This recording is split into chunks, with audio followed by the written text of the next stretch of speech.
Salut les abondants, dans cette vidéo nous allons voir l'ennemi numéro 3 qui certainement pourra vous empêcher de récolter les fruits après avoir appliqué toutes les méthodes que vous avez apprises dans cette formation. Et ça sera bien dommage. Mais en identifiant les ennemis, vous pourrez monter le dispositif qu'il faut pour pouvoir le massacrer. Et ce ennemi numéro 3 n'est rien d'autre que la paresse. Oui, la paresse est un beau mot, c'est un mot connu, c'est un mot qui ne plaît à personne. Et le paresseux, c'est qui? C'est celui-là qui a des rêves, mais il ne récolte que de la frustration justement parce qu'il refuse de faire les efforts nécessaires pour réaliser ses rêves. Vous avez compris qu'il était important que vous puissiez créer d'autres business pour accroître vos revenus. Vous avez compris que vous ne pouvez plus supporter la pression des créanciers. Vous avez compris que vous ne pouvez plus supporter l'humiliation des personnes auxquelles vous devez, des frustrations pour ne pas vous offrir certaines choses. Mais vous voulez passer à l'action, mais vous ne parvenez pas parce qu'il y a une sorte de lourdeur, il y a une sorte de pesanteur qui vous empêche de le faire. Cette lourdeur, cette pesanteur, c'est la paresse. Ne pensez pas à la magie noire. Personne ne vous en veut si ce n'est que vous-même en premier. Mais quand vous êtes paresseux, regardez dans tous les livres saints, moi je parle de celui que je connais, la Bible, il dit que le paresseux, il a des grands rêves, mais il ne peut pas les réaliser. Le paresseux, c'est celui-là qui se laisse surprendre par le sommeil et puis il récolte la pauvreté. Le paresseux, c'est celui-là qui met la main au plat et qui ne peut pas le retourner à la bouche. En gros, quand vous êtes paresseux, quand vous ne voulez pas faire d'efforts pour réaliser votre rêve, alors vous allez passer à côté du sujet. Toutes ces méthodes que j'ai déployées, toutes ces méthodes que j'ai mises en œuvre, toutes ces méthodes que j'ai partagées avec vous, nécessitent forcément de l'effort. On dit certes simplement parce que les méthodes ne sont pas compliquées, mais ça demande du temps, ça demande de la concentration, ça demande de l'action. Et personne ne peut récolter des résultats satisfaisants s'il ne passe pas à l'action, s'il passe son temps à dormir. Vous savez, l'entrepreneur, quelle que soit sa forme, nécessite forcément du courage et du travail.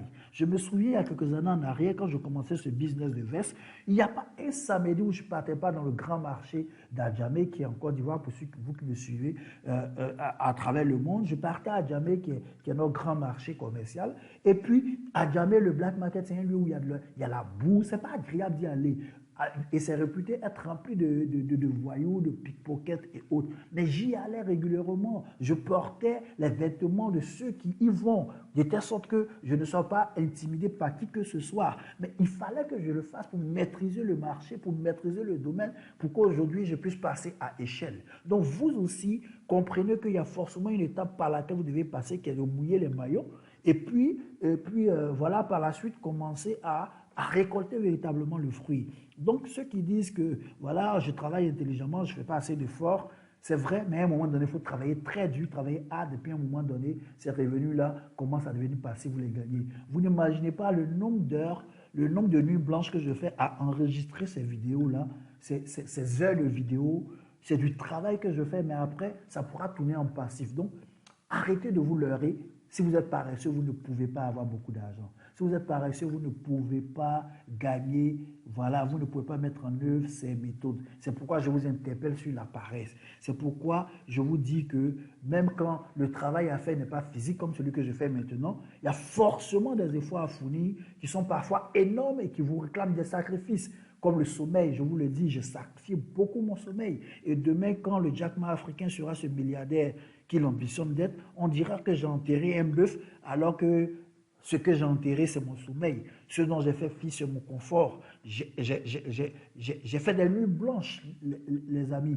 J'ai fait des nuits blanches à travailler, à me former, à monter des vidéos dans l'imperfection jusqu'à atteindre la perfection, à échouer, à monter des tunnels, à monter, des sites internet, à monter des tunnels de vente. Vous en saurez un peu plus certainement dans une autre formation, à monter des sites et à faire du copywriting, à enregistrer des vidéos, bref, à donner du contenu, à accroître ma valeur. Et aujourd'hui, j'ai réussi à récolter les fruits parce que j'ai refusé d'être paresseux, parce que j'ai décidé de sacrifier mon sommeil. Donc la paresse est votre ennemi, il faut le vaincre, il faut le massacrer, il faut le décapiter permettez-moi d'utiliser ce vocable un peu dur, un peu extrémiste, parce qu'à la vérité, c'est ce qu'il faut faire face à ces ennemis qui viennent inhiber votre effort, qui viennent empêcher de passer à l'action et qui vous empêchent véritablement de récolter les résultats parce que justement, vous n'êtes pas passé à l'action.